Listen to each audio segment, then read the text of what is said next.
mazuri au nini mabaya.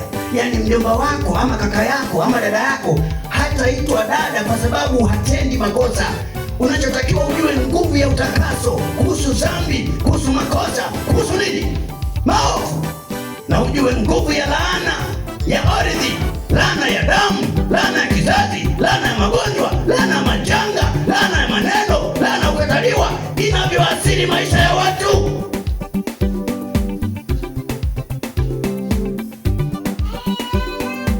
Haleluya, haleluya. Biblia inaposema tuwapende wanaotuuzi, haina maana kwamba tukubaliane na upuuzi wao, haina maana kwamba tukubaliane na makosa yao, lakini ina maana kuwa sisi tuwe mbele zaidi yao. Bwana Yesu asifiwe, Bwana Yesu asifiwe. Haleluya, haleluya. Kwa hiyo nataka uelewe uko muunganiko wa maneno unayoyasema na utakaso na uponyaji kwa familia ya baba yako na kwa familia yako wewe mwenyewe. Kwa hiyo unapoomba utakaso, ombea familia yako kila siku.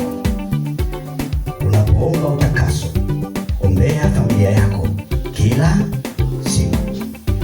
Wengi wenu hamuombei familia kila siku. Wengi wenu mnaombea familia baada ya matukio, baada ya matukio. Na hata sisi ambao tunaishi kwenye nyumba za kupanga, ukisikia chumba cha pili saa 7 usiku, saa 8 usiku, mtu ameanza kwa jina la Yesu, ushindwe, ushindwe, ushindwe, ushindwe, ushindwe, ujue mchawi kaja kamkaba.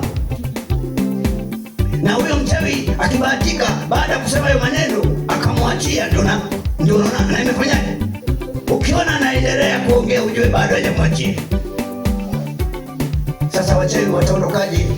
Wakati mwingine Mungu anawaacha wachawi wawafanye hivi mjue kukumbuka ibada. Saa nyingine nasema haleluya wachawi, maana mnamsaidia kazi Mwenyezi Mungu. Hamuamki mpaka mmekabwa. Nini? Mchungaji kwa watoto bana, niko watoto bana.